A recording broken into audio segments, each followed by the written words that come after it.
Hi everyone, रसायन दुनिया में सभी का स्वागत करती हूँ। देखिए बीएससी थर्ड ईयर में जो हमारा टॉपिक चल रहा है वो चल रहा है डाइसैकेराइड्स। मोनोसैकेराइड हम कंप्लीट कर चुके हैं। डाइसैकेराइड्स में से भी दो डाइसैकेराइड हैं वो हमने कंप्लीट कर लिए। सुक्रोज और माल्टोज का कंप्लीट स्टडी है वो हम कर चुके हैं। उसके बाद जो नेक्स्ट हम इस वीडियो में करने वाले हैं वो अपना आता है lactose. Lactose is also a disaccharide. अब ये डाइसैकेराइड क्यों है तो हम इसकी सारी की सारी प्रॉपर्टीज है उनका स्टडी करेंगे। तो वन बाय वन हम यहाँ से देखते हैं।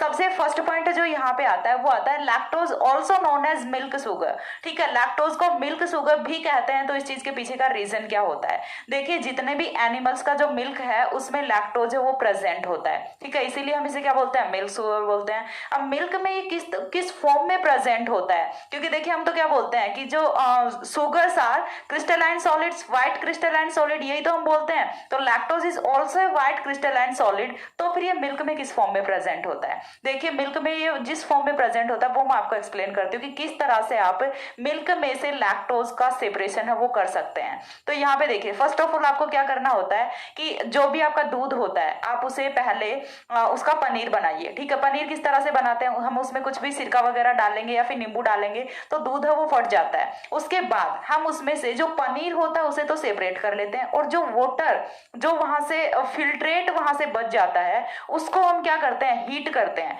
ठीक है, उसको हम हीट करते हैं और जब हम हीट करते जाएंगे और उसकी रिएक्शन है वो एसिड और बेस में कराते जाएंगे तो वहां से लास्ट में बहुत लंबी प्रोसीजर होती है। तो वहां से लास्ट में व्हाइट क्रिस्टलाइन सॉलिड है वो ऑब्टेन होता है। तो वो जो पानी बचता है ना दूध का, वहां पे लैक्टोज प्रेजेंट होता है और उसे हम व्हाइट क्रिस्टलाइन सॉलिड की फॉर्म में ऑब्टेन कर सकते हैं। प्रोसीजर क्या होता है वो मैंने आपको बता दिया कि पहले दूध को फाड़ना है, देन वो जो अपना फिल्ट्रेट बच जाता है, जो अपना पानी बच जाता है उसमें से हमें लैक्टोज है उसे सेपरेट करना होता है। ठीक है, तो ये चीज थोड़ा सा माइंड में इमेज बनी कि लैक्टोज है वो किस फॉर्म में प्रेजेंट होता है। तो lactose also white crystalline solid और ये मिल्क में प्रेजेंट होता है, that's why it is known as milk sugar. ठीक है, तो ये हो गया अपना पहला पॉइंट। अब इसके बाद जो नेक्स्ट पॉइंट आता है वो हम बोल रहे हैं कि ये डाइसैकेराइड होता है। तो डाइसैकेराइड होता है तो फर्स्ट ऑफ ऑल हम देखेंगे इसका केमिकल फॉर्मूला क्या होता है। केमिकल फॉर्मूला C12H22O11 होता है। ये हो गया अपना लैक्टोज का फॉर्मूला। अब हम क्या कराते हैं, इसका हाइड्रोलिसिस कराते हैं, क्योंकि डाइसैकेराइड है इस चीज का पता हम किस तरह से लगाएंगे, हाइड्रोलिसिस से ही लगा सकते हैं, अदरवाइज कोई मेथड नहीं है अपने पास। तो हम क्या कराएंगे, इसका हाइड्रोलिसिस कराएंगे। हाइड्रोलिसिस कराने के लिए अपने पास दो पॉसिबिलिटी होती है, या तो हम कराएं डाइल्यूट HCl की प्रेजेंस में, डाइल्यूट एसिड की प्रेजेंस में हाइड्रोलिसिस कराएं, या फिर हम क्या कर सकते हैं यहाँ पे लैक्टेज एंजाइम है वो भी रख सकते हैं। लैक्टेज एंजाइम रख सकते हैं या फिर डाइल्यूट एसिड रख सकते हैं, कोई भी एक अपॉर्चुनिटी है वो आप यहाँ पे पुट कर लीजिए। देन क्या करेंगे, हाइड्रोलिसिस कराएंगे तो यहाँ से 2 मोनोसैकेराइड यूनिट्स हैं वो ऑब्टेन होती हैं, और 2 मोनोसैकेराइड यूनिट यदि कहीं से भी ऑब्टेन हो रही है दैट मीन्स वो शुगर अपना कौन सा होता है, डाइसैकेराइड होता है। अब यहाँ से ऑब्टेन होने वाली जो 2 मोनोसैकेराइड यूनिट्स हैं वो कौन कौन सी होती हैं वो चीज भी हम देखते हैं। तो देखिए बीटा ग्लूकोज होता है और बीटा ग्लैक्टोज होता है। अभी तक हमने कौन सी शुगर्स का यूज किया था, अल्फा का यूज किया था।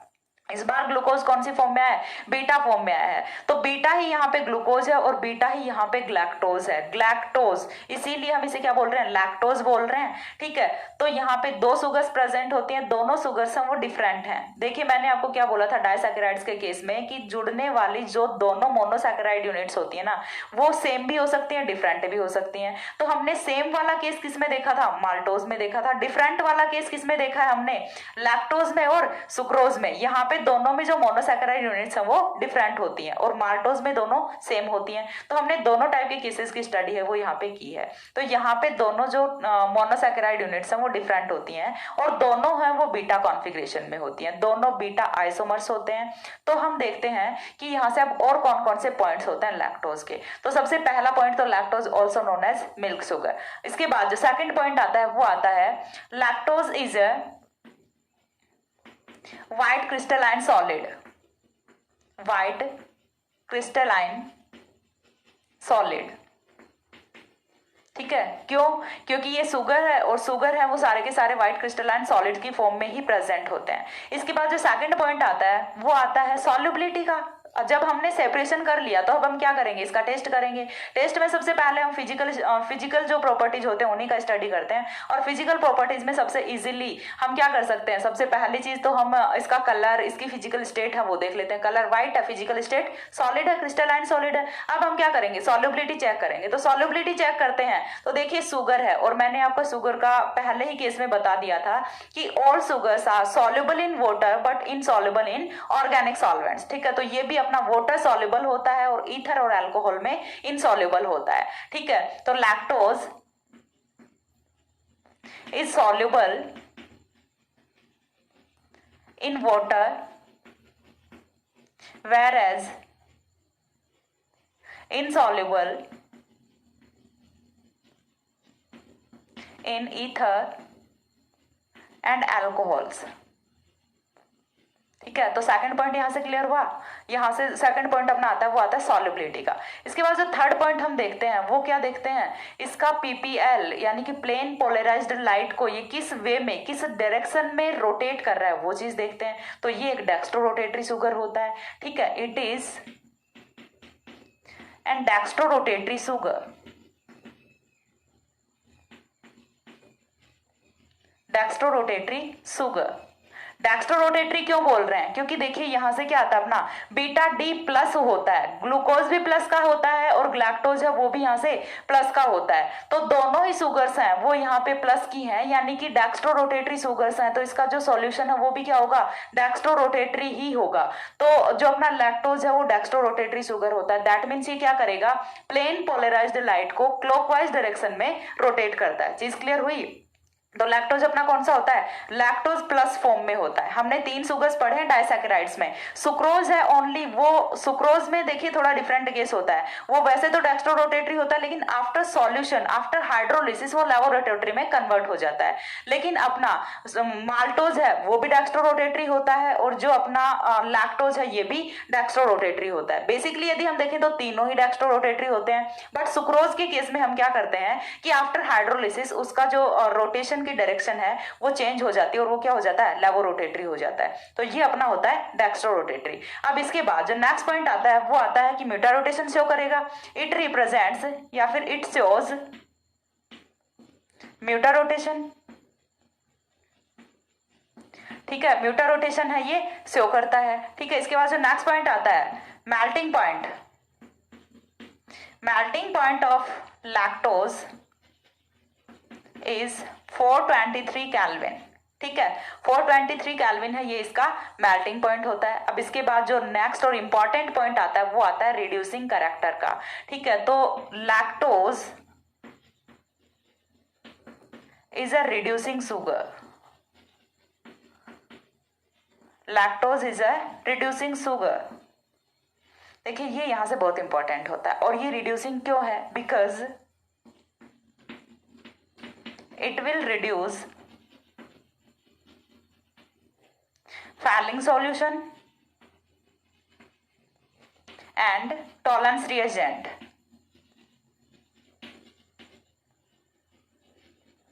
and also react with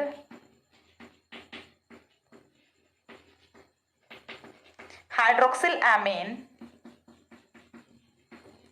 to form oxime, to form ऑक्सीम। ठीक है, तो लैक्टोज है वो अपना रिड्यूसिंग शुगर होता है। रिड्यूसिंग नेचर का रीजन है वो यहाँ पे क्या होता है, सॉरी रिड्यूसिंग है। इस चीज का हम कैसे पता लगाएंगे कि यहाँ पे ये फैलिंग सॉल्यूशन और टोलेंस रिएजेंट को रिड्यूस करता है, और साथ में हाइड्रोक्सिलामीन के साथ रिएक्शन करके, और ये किसकी फॉर्मेशन करता है, ऑक्सीम की भी फॉर्मेशन करता है। तो ये चीज तो हमने मान ली कि ये रिड्यूसिंग होता है, लेकिन इसकी स्ट्रक्चर में ऐसा क्या होता है जिसकी वजह से ये रिड्यूसिंग नेचर को शो कर रहा है, वो चीज हम देखेंगे। और साथ ही हम देखेंगे इसका हावर्थ फॉर्मूला, जो कि बहुत इंपॉर्टेंट है। एग्जाम में मोस्ट ऑफ हावर्थ फॉर्मूला ही पूछा जाता है। ठीक है, तो देखिए चलते हैं हावर्थ फॉर्मूला पे। हावर्थ फॉर्मूला की यदि मैं बात करूं तो ग्लूकोज का हावर्थ फॉर्मूला है वो सबका पढ़ा हुआ होता है, लेकिन ग्लैक्टोज की स्ट्रक्चर है वो थोड़ी डिफरेंट होती है। तो पहले तो मैं आपको थोड़ा सा ग्लैक्टोज की स्ट्रक्चर से इंट्रोड्यूस कराती हूँ। तो देखिए यदि हम बात करें ग्लूकोज और ग्लैक्टोज की, तो ये हो गया अपना कार्बन नंबर 1 C 2 3 4 5 एंड 6। ठीक है, यहां तक हम आते हैं। ये दोनों सेम रहेंगे, ये तीनों सेम रहेंगे, तो सिर्फ कार्बन नंबर 4 है वो डिफरेंट जाता है। यदि हम बात करते हैं ग्लूकोज के केस में, तो ग्लूकोज के केस में यहाँ पे इधर होता है अपना हाइड्रोक्सिल ग्रुप, तब ये कौन होता है, ग्लूकोज होता है। और यदि C4 पे, मैं यहाँ पे सिर्फ C4 लिख रही हूँ, ठीक है, C4 पे यदि हाइड्रोक्सिल ग्रुप होता है लेफ्ट साइड, अब ये कौन होता है, ग्लैक्टोज होता है। चीज क्लियर हो रही है। देखिए ग्लूकोज की स्ट्रक्चर है, ग्लूकोज की स्ट्रक्चर में कार्बन नंबर 1 का कॉन्फ़िगरेशन सेम रहेगा, 2 का कॉन्फ़िगरेशन सेम रहेगा, 3 का कॉन्फ़िगरेशन सेम, 5 एंड 6 का कॉन्फ़िगरेशन सेम। तो फिर डिफरेंस कहां पे आएगा, 4 पे आएगा। 4 पे यदि यहाँ पे हाइड्रोक्सिल ग्लूकोज में तो होता है राइट साइड और ग्लैक्टोज में होता है लेफ्ट साइड, सिर्फ इतना सा यहाँ पे डिफरेंस होता है, बाकी बिल्कुल भी डिफरेंस नहीं होता, ठीक है। तो ये एपीमर्स होते हैं, और एपीमर्स कौन से एपीमर्स होते हैं, C1 C4 एपीमर्स होते हैं। जिस तरह से हम मैनोज और ग्लूकोज में देखते हैं C1 और C2 पे डिफरेंस होता है, सॉरी C2 पे डिफरेंस होता है, ओनली C2 पे डिफरेंस होता है। यहाँ पे डिफरेंस कहाँ पे है, C4 पे डिफरेंस है। तो यहाँ पे यदि मैं बात करूं glucose and galactose are epimers at C4, ठीक है। C4 जो कार्बन होता है उसके ये एपीमर्स होते हैं, C4 जो कार्बन होता है उस पे कॉन्फ़िगरेशन है वो डिफरेंट होता है, बाकी पूरा का पूरा कॉन्फ़िगरेशन है वो सेम रहेगा। अब देखिए दोनों की हार्थ स्ट्रक्चर देख लेते हैं। सबसे पहले हमने इस वाले इंडिविजुअल यूनिट की बात करें, ये हमारी कौन सी है, ग्लूकोज है। तो फर्स्ट ऑफ ऑल तो हमें पता है कि बीटा आइसोमर्स हम वो लेने हैं। अब बीटा, अल्फा और बीटा का जो डिफरेंशिएशन है वो तो इजिली कर सकते हैं, कहां से, कार्बन नंबर 1 से। ये अपना carbon number 1, carbon number 2, 3, 4, 5 and 6। Carbon number 1 पे जब अपना हाइड्रोक्सिल ग्रुप प्रेजेंट होता है डाउन साइड, दैट मींस वो कौन सा फॉर्म होता है, अल्फा फॉर्म होता है, अल्फा आइसोमर होता है। इस बार कहां पे है, अप साइड पे है। Up side that means left side, यानी कि ये साइक्लिक स्ट्रक्चर में कहां पे रहा होगा, लेफ्ट साइड पे रहा होगा, तभी तो ये अप गया है, ठीक है। तो यहां से ये होता है लेफ्ट साइड, अप साइड, तो ये कौन सा हो गया, बीटा आइसोमर। अल्फा और बीटा का जो डिफरेंशिएशन है वो हम कहां से करते हैं, कार्बन नंबर 1 से कर सकते हैं ओनली। बाकी यहां से हम किसी भी वे में पता नहीं लगा सकते कि कौन सा आइसोमर अल्फा आइसोमर होता है या फिर बीटा आइसोमर होता है। तो सिर्फ एक ही वे होता है पता लगाने के लिए, वो कौन सा, कार्बन नंबर 1 का कॉन्फ़िगरेशन। कार्बन नंबर 1 पे हाइड्रोक्सिल है वो अपना कहां पे है, अप साइड है, इसीलिए हम इसे क्या बोल रहे हैं, बीटा आइसोमर बोल रहे हैं। बीटा तक का क्लियर हो गया। बीटा अपना कौन सा है, डी प्लस ग्लूकोज है। बीटा डी प्लस ग्लूकोज है, तो बीटा हमने सिर्फ कार्बन नंबर 1 को देखना है, बाकी के जो है उन्हें हम वैसे की वैसे रख देते हैं, ठीक है। बाकी के जो भी हाइड्रोक्सिल और हाइड्रोजन है उन्हें हम एज इट इज रख देते हैं। एक बार हमें C4 पे और फोकस करना पड़ेगा। C4 पे फोकस क्यों कर रहे हैं, क्योंकि C4 से ही पता लगेगा हमें कि ये अपना ग्लूकोज है या फिर ग्लैक्टोज है, क्योंकि ग्लूकोज और ग्लैक्टोज में डिफरेंस कहां पे होता है, only and only at the C4 carbon atom, ठीक है। C4 यदि हम यहां से नहीं देखते हैं तो फिर नहीं बता सकते कि कौन सा अपना ग्लैक्टोज है और कौन सा अपना ग्लूकोज है। तो C4 का कॉन्फ़िगरेशन देख के ही हमें फाइंड आउट करना पड़ेगा कि ये अपना ग्लूकोज है या फिर ग्लैक्टोज है। अभी तक हमने जब तक C4 को नहीं देखा है तो हमें नहीं पता कि हमने जो यूनिट ली हुई है वो ग्लूकोज की है या फिर ग्लैक्टोज की है। लेकिन जैसे ही हम पहुंचते हैं C4 पे, तो C4 पे देखिए जब हम बात करते हैं ग्लूकोज के केस की, तो ग्लूकोज के केस में C4 पे हाइड्रोक्सिल है right side, right side that means down side. तो डाउन साइड पे यदि हाइड्रोक्सिल ग्रुप है, अब हमें कंफर्म हो गया कि ये अपना कौन सा होता है, ग्लूकोज यूनिट होती है। तो फर्स्ट यूनिट है वो हमने कौन सी ली है, ग्लूकोज यूनिट ली है। एक बार के लिए देखिए मैं यहाँ से इस वाले लिंक को हटा देती हूँ और यहाँ पे मैंने क्या रख दिया, हाइड्रोक्सिल रख दिया। चीज क्लियर हो रही है, यहाँ पे मैंने क्या रख दिया, हाइड्रोक्सिल रख दिया। अब पता चल रहा है कि ये अपना क्या है, ग्लूकोज है। सेकंड यूनिट पे आते हैं। सेकंड यूनिट अगेन हमें क्या चाहिए, बीटा चाहिए। बीटा चाहिए तो हाइड्रोक्सिल कहाँ पे जाएगा, अप साइड जाएगा। चीज क्लियर हुई, हाइड्रोक्सिल कहाँ पे जाएगा, अप साइड जाएगा। अब अप साइड हाइड्रोक्सिल चला गया, बीटा फॉर्म हो गया। लेकिन अब हमें कैसे पता कि ये ग्लैक्टोज है या फिर कुछ और है, कोई और शुगर है। तो चलते हैं अगेन कार्बन नंबर 4 पे। कार्बन नंबर 4 पे चलेंगे तो देखिए कार्बन नंबर 4 का कॉन्फ़िगरेशन, यहाँ पे हाइड्रोक्सिल डाउन साइड है दैट मींस ग्लूकोज है, यहाँ पे हाइड्रोक्सिल अप साइड है दैट मींस अपना कौन सा है, ग्लैक्टोज है। तो यहाँ से हमें पता लगता है कि हमने जो शुगर लिया हुआ है वो कौन सा है, ग्लैक्टोज शुगर है। अब हम क्या करेंगे, दोनों का जो बॉन्ड है उसकी फॉर्मेशन करेंगे, ग्लाइकोसाइडिक बॉन्ड की फॉर्मेशन करेंगे। ग्लाइकोसाइडिक बॉन्ड की फॉर्मेशन करेंगे तो देखिए यहाँ से क्या होता है, -H2 होता है।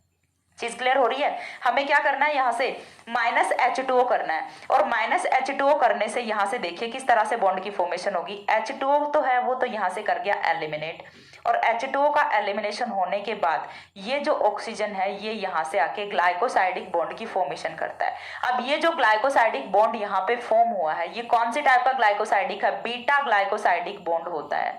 ठीक है, बीटा ग्लाइकोसाइडिक बॉन्ड। चीज क्लियर हो रही है। यहां से कौन सा फॉर्म हो रहा है, बीटा ग्लाइकोसाइडिक बॉन्ड फॉर्म हो रहा है। और कौन कौन सी पोजीशंस के बीच में है, कार्बन नंबर 1 और 4 के बीच में। ग्लूकोज का कार्बन नंबर 4 पार्टिसिपेट कर रहा है ग्लाइकोसाइडिक बॉन्ड में, और ग्लैक्टोज का कार्बन नंबर 1 पार्टिसिपेट कर रहा है ग्लाइकोसाइडिक बॉन्ड की फॉर्मेशन में। यहां से देखिए अब हम बोल रहे हैं कि ये जो है ये अपना रिड्यूसिंग शुगर होता है। अभी तक तो हमने हार्वर्थ स्ट्रक्चर की बात की, अब हम चलते हैं इसके रिड्यूसिंग कैरेक्टरिस्टिक पे कि हम बोल रहे हैं कि ये रिड्यूसिंग शुगर होता है। तो कैसे मान लें कि ये रिड्यूसिंग शुगर होता है, तो उसके लिए हमें दोनों यूनिट्स का स्टडी करना पड़ेगा कि कौन सी यूनिट का फंक्शनल ग्रुप यहाँ पे फ्री फॉर्म में प्रेजेंट है जिसकी वजह से ये फैलिंग सॉल्यूशन और टॉलरेंस रिएजेंट को रिड्यूस कर रहा है। तो वो चीज हम यहाँ पे देखते हैं। तो देखिए हमें क्या करना है, यहाँ पे सबसे पहले हम बात किसकी कर लेते हैं, ग्लूकोज की कर लेते हैं। ग्लूकोज का कार्बन नंबर 1, कार्बन नंबर 1 पे ही तो यहाँ पे कौन प्रेजेंट होता है, अपना फंक्शनल ग्रुप प्रेजेंट होता है। तो कार्बन नंबर 1 या यहाँ पे आपको किसी के साथ कोई बॉन्डिंग दिख रही है, नहीं दिख रही। दैट मीन्स ये कौन सी फॉर्म में प्रेजेंट है, फ्री फॉर्म में प्रेजेंट है। और फ्री फॉर्म में प्रेजेंट है तो ये वाला जो पार्ट है ये कौन सा होगा, रिड्यूसिंग पार्ट होगा। ठीक है, ग्लूकोज है वो क्या होता है, रिड्यूसिंग पार्ट होता है। मैं यहाँ पे लिख देती हूँ ग्लूकोज के नीचे रिड्यूसिंग पार्ट। और रिड्यूसिंग पार्ट क्यों होता है वो चीज हमें कहां से पता लग रही है, हार्वर्थ फॉर्मूला से पता लग रही है कि यहाँ पे कार्बन नंबर 1 है वो फ्री फॉर्म में प्रेजेंट होता है, इसीलिए ये अपना रिड्यूसिंग पार्ट होता है। दूसरे पार्ट को भी चेक कर लेते हैं, क्या पता ये भी रिड्यूसिंग हो, लेकिन चेक कर लेते हैं एक बार। हम चलते हैं कार्बन नंबर 1 पे, क्यों, क्योंकि कार्बन नंबर 1 पे ही फंक्शनल ग्रुप प्रेजेंट होता है। फंक्शनल ग्रुप वाला कार्बन यहाँ पे ग्लाइकोसाइडिक बॉन्ड की फॉर्मेशन कर रहा है, यानी कि फ्री फॉर्म में प्रेजेंट नहीं है। तो ये वाला तो किसी भी हालात में फैलिंग सॉल्यूशन और टॉलरेंस रिएजेंट को रिड्यूस नहीं कर सकता। तो ये जो अपना बीटा ग्लैक्टोज होता है ना, ये कौन सा होता है, नॉन रिड्यूसिंग पार्ट होता है। बीटा ग्लैक्टोज है वो क्या होता है, नॉन रिड्यूसिंग पार्ट। तो अपना जो लैक्टोज है वो रिड्यूसिंग शुगर है, किसकी वजह से, ग्लूकोज की वजह से। ठीक है, अदरवाइज यदि हम देखते हैं ग्लैक्टोज को तो वो तो नॉन रिड्यूसिंग पार्ट होता है। ठीक है, क्यों होता है, क्योंकि इसका जो कार्बन नंबर 1 है वो ग्लाइकोसाइडिक बॉन्ड की फॉर्मेशन में पार्टिसिपेट कर रहा है। अब इसके बाद बात कर लेते हैं इसके IUPAC नेम की। तो IUPAC नेम देखिए, हमने दोनों ही शुगर से वो कौन से लिए हुए हैं, बीटा लिए हुए हैं। तो यहाँ से देखिए बीटा डी, सारे के सारे जो जितने भी नेचुरली अकरिंग कार्बोहाइड्रेट्स होते हैं वो डी कॉन्फ़िगरेशन के होते हैं। तो डी में तो आपको कहीं पे कोई डाउट होना ही नहीं चाहिए। बीटा डी ग्लैक्टोपाइरेनोसिल, पहला अपना कौन सा है, ग्लैक्टोज रखा है हमने पहले। यहां से आपको ये जो IUPAC नेम होता है यहां से आपको आइडिया लग जाता है कि पहले हमने कौन सी यूनिट रखी हुई है। ठीक है, अदरवाइज आपको ये जो स्ट्रक्चर्स हैं ये फॉर्म करने में परेशानी हो सकती है। कैसे, क्योंकि हम जनरली क्या करते हैं कि ग्लूकोज को ही पहले रख लेते हैं। यदि आप ग्लूकोज को पहले रखोगे तो फिर थोड़ा सा यहाँ पे माइंड में कंफ्यूजन रहेगा कि किस तरह से यहाँ पे फॉर्मेशन करें। तो IUPAC नेम है ये हमें हार्वर्थ फॉर्मूला ड्रॉ करने में हेल्प करता है, और वो किस तरह से कर रहा है वो मैं आपको एक्सप्लेन कर रही हूँ। तो देखिए बीटा डी ग्लैक्टोपाइरेनोसिल, बीटा डी है अपना और ग्लैक्टोपाइरेनोसिल, साथ में डी ग्लूकोपाइरेनोज। पहले हमने ग्लैक्टोज लिखा हुआ है और उसके बाद ग्लूकोज लिखा हुआ है। तो ये चीज यहां से समझ आती है, कहां से, IUPAC नेम से। लैक्टोज है वो अपना कंप्लीट होता है, लैक्टोज में इसके बाद कुछ भी नहीं बचता। और डाइसैकेराइड है वो भी कंप्लीट होता है। BSc थर्ड ईयर के सिलेबस में 3 ही डाइसैकेराइड्स हैं, सुक्रोज, माल्टोज एंड लैक्टोज। तीनों का मैंने इंडिविजुअल बिल्कुल डिटेल में स्टडी है वो कराया है, और काफी इंपॉर्टेंट है। डाइसैकेराइड्स पे क्वेश्चन है वो पूछा जाता है जनरली, और इनके हार्वर्थ फॉर्मूला है वो काफी इंपॉर्टेंट है। किस तरह से याद करोगे, देखिए आपको हार्वर्थ फॉर्मूला है वो ग्लूकोज, फ्रक्टोज और ग्लैक्टोज 3 के याद करने हैं। इन 3 के हार्वर्थ फॉर्मूला आप यदि जनरली याद कर लेते हो, उसके बाद आपको सिर्फ ये चीज ध्यान रखनी होती है कि कौन से डाइसैकेराइड में कौन कौन सी मोनोसैकेराइड यूनिट्स हैं वो प्रेजेंट होती हैं। इतना काम कर लो फिर आपका हो जाएगा सारे के सारे डाइसैकेराइड्स। ठीक है, इसके बाद हमारा जो नेक्स्ट टॉपिक बचता है वो बचता है पॉलीसैकेराइड्स, और पॉलीसैकेराइड्स है वो मैं नेक्स्ट वीडियो में एक्सप्लेन कर रही हूँ। तब तक के लिए सी या, have a good day, thanks for watching.